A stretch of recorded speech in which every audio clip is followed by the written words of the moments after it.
Hi friends, అందరూ ఎలా ఉన్నారు? ఫ్రెండ్స్, ఈ వీడియోలో టాప్ ఇంట్రెస్టింగ్ అండ్ ఫ్యాక్ట్స్ తెలుసుకుందాం. ఫ్రెండ్స్, ఎప్పటిలాగే ఈ వీడియోలో కూడా నేను మిమ్మల్ని పొడుపు కథ అడుగుతున్నాను. దీనికి ఆన్సర్ తెలిస్తే కింద కామెంట్ సెక్షన్ లో తెలియజేయండి. రాత్రి వేళ రాజరికం, పగలైతే పేదరికం, ఆకాశపు ముద్దు బిడ్డ, అందరికి ఇష్టమైన బిడ్డ, అందరి వాడు, ఎవ్వరికి అందని వాడు ఏంటది? దీనికి ఆన్సర్ తెలిస్తే కింద కామెంట్ సెక్షన్ లో తెలియజేయండి. అలాగే వీడియోకి లైక్ చేయండి. కొత్తగా చూస్తున్న వాళ్ళు మన ఛానల్ కి సబ్స్క్రైబ్ అవ్వండి ఫ్రెండ్స్. ఇంకా మాత్రం మలసం చేయకుండా లెట్స్ బిగిన్ అవర్ ఎపిసోడ్.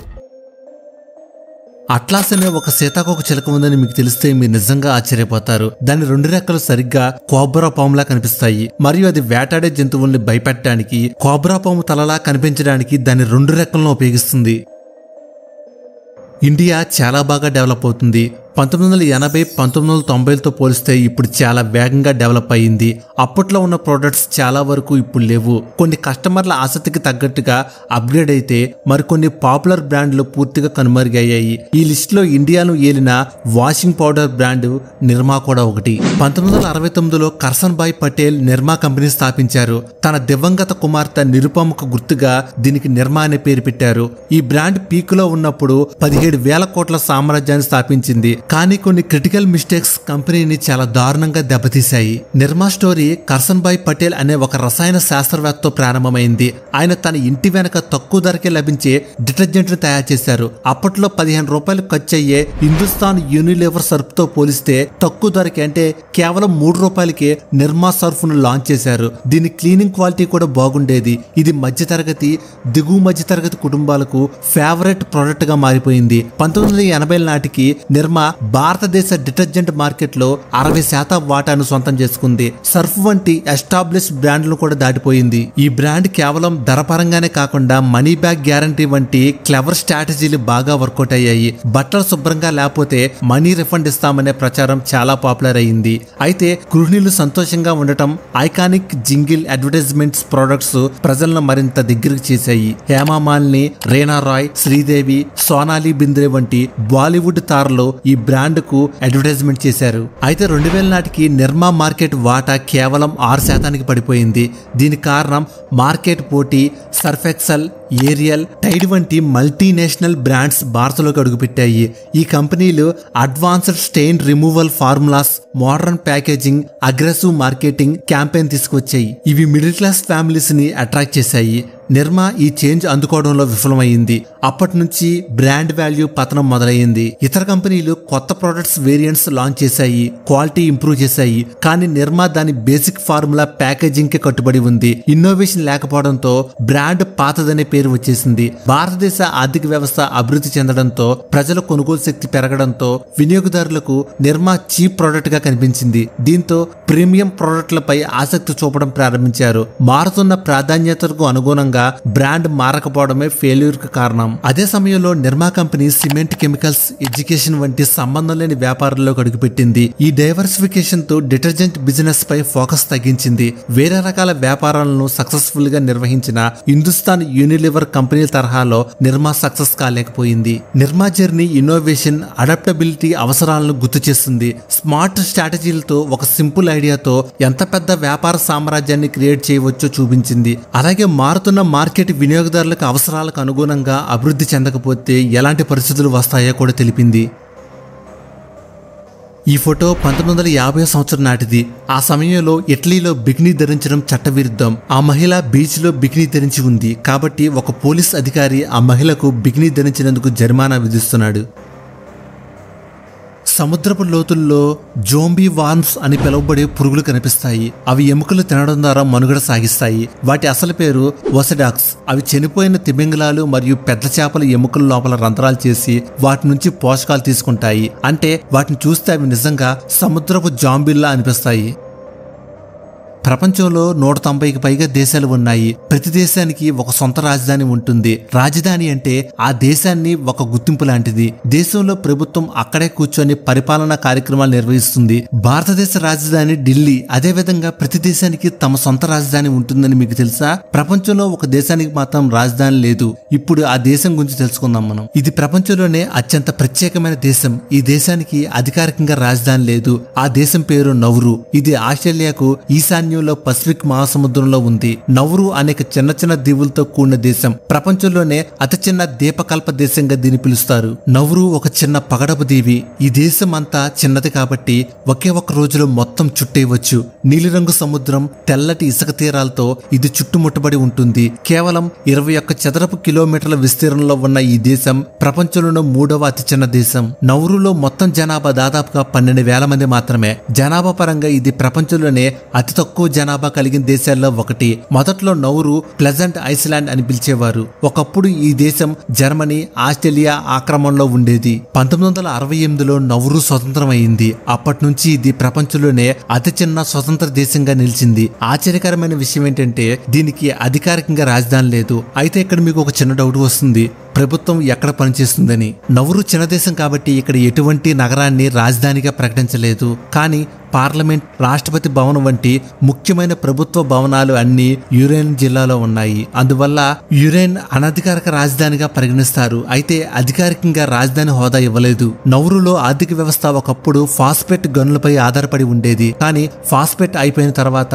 ఆ దేశం తీవ్ర ఆర్థిక సంక్షోభంలో పడింది. ప్రస్తుతం ఆస్ట్రేలియా సహాయంతో మరియు ఇతర దేశాల నుంచి వచ్చే సాయం మీద ఆధారపడి ఉంది. ఈ కారణంగానే ఇది ప్రపంచంలోనే ప్రత్యేకమైన దేశాల్లో ఒకటిగా చెప్పబడుతుంది. అదేవిధంగా నౌరులో అధిక బరువు కలిగిన ప్రజలు ఎక్కువగా ఉంటారు. ఇక్కడ ప్రజల్లో 90% మందికి పైగా స్థూలకాయ సమస్యలతో బాధపడుతున్నారు. ఈ దేశానికి సొంత సైన్యం లేదు. దేశ భద్రత మొత్తం ఆస్ట్రేలియాదే. రాజధాని లేకపోయినా నౌరుకు సొంత అంతర్జాతీయ విమానాశ్రయం ఉంది. అయితే అక్కడి నుంచి చాలా తక్కువ విమానాలు నడుస్తాయి.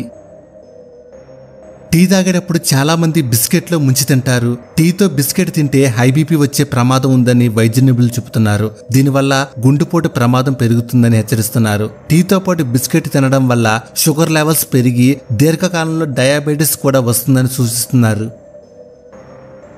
రాత్రి సమయంలో జీర్ణ వ్యవస్థ పనితీరు నెమ్మదిగా మారుతుంది. దీనివల్ల అప్పుడే తీసుకున్న ఆహారం పూర్తిగా జీర్ణం కాకపోతే అసిడిటీ, వాంతులు, వాయువు లేదా పొట్టనొప్పి వంటి సమస్యలు తలెత్తే ప్రమాదం ఉంది. ముఖ్యంగా రాత్రి ఆలస్యంగా అధిక మొత్తంలో ఆహారం తీసుకుంటే రాత్రి నిద్రకు అంతరాయం కలుగుతుంది. దీనివల్ల శరీరం రిఫ్రెష్ కాకుండా అలసటగా మారి తర్వాత రోజును కూడా పూర్తిగా చురుగ్గా ఉండలేనంతగా ప్రభావం చూపుతుంది. ముఖ్యంగా రాత్రి వేళ మన శరీర మెటబాలిజం మందగించడంతో ఆలస్యంగా తీసుకునే ఆహారంలోని క్యాలరీలు పూర్తిగా ఖర్చు అవ్వకుండా కొవ్వు రూపంలో పెరిగిపోతాయి. ఇది ఎక్కువ కాలం కొనసాగితే శరీర భారం పెరిగే ప్రమాదం ఉంది. రాత్రి భోజన సమయంలో రక్తంలోని షుగర్ స్థాయిల మధ్య గట్టి సంబంధం ఉంటుంది. తరచూ రాత్రి భోజనం ఆలస్యంగా చేస్తే శరీరంలో బ్లడ్ షుగర్ లెవెల్స్ పెరగడం ద్వారా మధుమేహం లేదా ఫ్రీ డయాబెటీస్ వంటి సమస్యలు తలెత్తే అవకాశం పెరుగుతుంది. అంతేకాదు రాత్రి ఆలస్యంగా భోజనం చేస్తే హృదయ సంబంధిత వ్యాధులు పెరిగే ప్రమాదం ఉంది. దీనివల్ల బీపీ, కొలెస్ట్రాల్ స్థాయిలు వంటి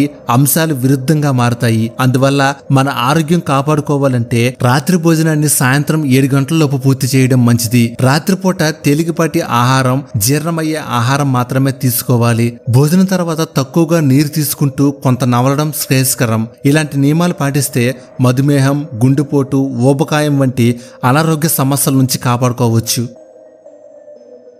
సాయి పల్లవి ఒక సినీ నటి. సాయి పల్లవి తమిళనాడులోని ఊటీకి సమీపంలో ఉన్న కొత్తగిరి అనే చిన్న గ్రామంలో జన్మించింది. కన్నన్, రాధామణి తల్లిదండ్రులు. ఈమెకు డాన్స్ అంటే చిన్నప్పటి నుంచి ఆసక్తి ఉండేది. ఈమె చిన్నప్పటి నుంచి బెరుకు లేకుండా వేదికలపై నాట్యం చేసేది. తెలుగు టీవీ డాన్స్ కార్యక్రమంలో కూడా పాల్గొంది. టీబీలిసి స్టేట్ మెడికల్ కళాశాల జార్జియాలో వైద్య విద్యను అభ్యసించింది. ఫిదా సినిమాలో కథానాయికగా గుర్తింపు తెచ్చుకుంది. తమిళ్, తెలుగు సినిమాల్లో కథానాయికగా నటించారు. వైద్య విద్య 4 సంవత్సరాలు పూర్తి కాగానే తమిళ దర్శకుడు ఈమెను ప్రేమం చిత్రంలో నటించడానికి అవకాశం రావడంతో అలా ఆమె సినీ రంగ ప్రవేశం జరిగింది. ఆ తర్వాత శేఖర్ కమల దర్శకత్వంలో వచ్చిన ఫిదా సినిమాలో కథానాయికగా భానుమతి పాత్ర పోషించింది. తెలుగు సినిమాకి పరిచయం అయింది. ఈ సినిమా కోసం తెలుగు నేర్చుకొని సొంతంగా డబ్బింగ్ తానే చెప్పుకుంది.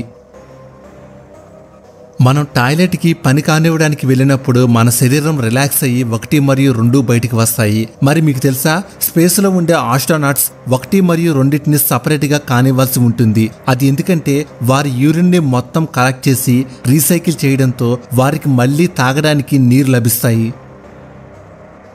ఇటీవలే విడుదలైన హరిహర వీరమల్లు సినిమాలో హీరో పవన్ కళ్యాణ్ తన కళ్ళతో ఎదురుగా ఉన్న జంతువులతో సంభాషిస్తారు. మరి రియల్ లైఫ్ లో ఇది సాధ్యమేనా? మన భావాలను జంతువులతో నిజంగా అర్థం చేసుకుంటాయా? జంతువులతో మనం కమ్యూనికేట్ చేయడానికి సాధ్యమేనా? ఇప్పుడు చూద్దాం.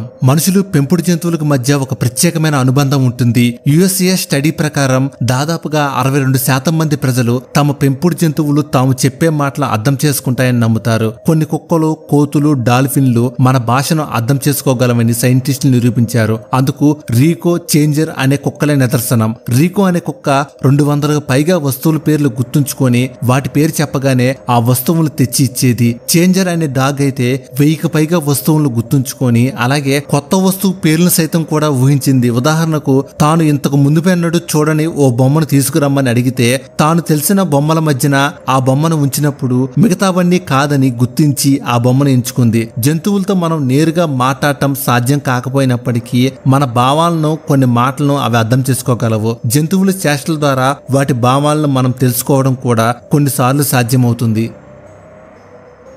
సూర్యరశ్మి వల్ల భూమి మీద ఉన్న నీరు ఆవిరి రూపంలోకి గాల్లోకి చేరుతుంది. ఆపై ఆ నీటి ఆవిరి చల్లబడి చిన్న నీటి బిందువులను మంచు స్ఫటికలుగా ఘనీభవించి మేఘాలను ఏర్పరుస్తుంది. ఈ చిన్న బిందువులు కలిసి పెద్దవిగా, బరువైనవిగా మారినప్పుడు గురుత్వాకర్షణ శక్తి వల్ల వర్షంలా కురుస్తుంది. అయితే వర్షం కురిసే చాలా సందర్భాల్లో మేఘాలు నలుపు ముదురు రంగులోనే ఉంటాయి. అలా ఎందుకు ఉంటాయి? తెల్ల మేఘాలు వర్షాలను కురిపించలేవా? ఇప్పుడు తెలుసుకుందాం. సాధారణంగా తెల్ల మబ్బుల్లో నీటి బిందువులు చాలా తక్కువ సంఖ్యలో ఉంటాయి. ఇవి తక్కువ సాంద్రతతో సన్నగా చాలా ఎత్తులో ఉంటాయి. అలాగే ఇందులో నుంచి సూర్యరశ్మి కూడా ఈజీగా ప్రయాణిస్తుంది. అందుకే ఇవి జోరు వానల్ని కురిపించలేవు. కానీ నల్ల మబ్బులు అలా కాదు. ఇందులో అధిక సంఖ్యలో నీటి బిందువులు మంచు స్ఫటికలుగా ఉంటాయి. ఈ మేఘాలు భూమికి చాలా దగ్గరలోనే ఉంటాయి. వీటిలో ఉండే అధిక సాంద్రత వల్ల సూర్యరశ్మి భూమి మీదకు చేరనివ్వదు. అందువల్లే మేఘాలు నల్లగా కనిపిస్తాయి, భారీ వర్షాన్ని కురిపిస్తాయి. శాస్త్రవేత్తల ప్రకారం ఆఫ్రికా ఖండంలోని భూమి నెమ్మదిగా 2 ముక్కలుగా విడిపోతుంది. ఈ ప్రక్రియ నుంచి కొత్త సముద్రం పుట్టవచ్చు, కానీ దీనికి మిలియన్ సంవత్సరాలు పట్టవచ్చు. ఫ్రెండ్స్, ఈ మధ్యకాలంలో చాలా మంది స్టాక్ మార్కెట్లో ఇన్వెస్ట్ చేసి మంచి లాభాలు సంపాదిస్తున్నారు. మీరు కూడా వీరికిలాగా స్టాక్ మార్కెట్లో ఇన్వెస్ట్ చేయాలన్నా, మ్యూచువల్ ఫండ్స్లో పెట్టుబడి పెట్టాలన్నా మీకు ఒక డీమ్యాట్ అకౌంట్ తప్పనిసరిగా ఉండాలి. ఇండియాలో ది బెస్ట్ ప్లాట్ఫామ్ అయిన ఏంజల్ వన్లో మీరు ఫ్రీగా డీమ్యాట్ అకౌంట్ ఓపెన్ చేసుకోవచ్చు. దీనికి ఎటువంటి మనీ కూడా పే చేయాల్సిన అవసరం లేదు.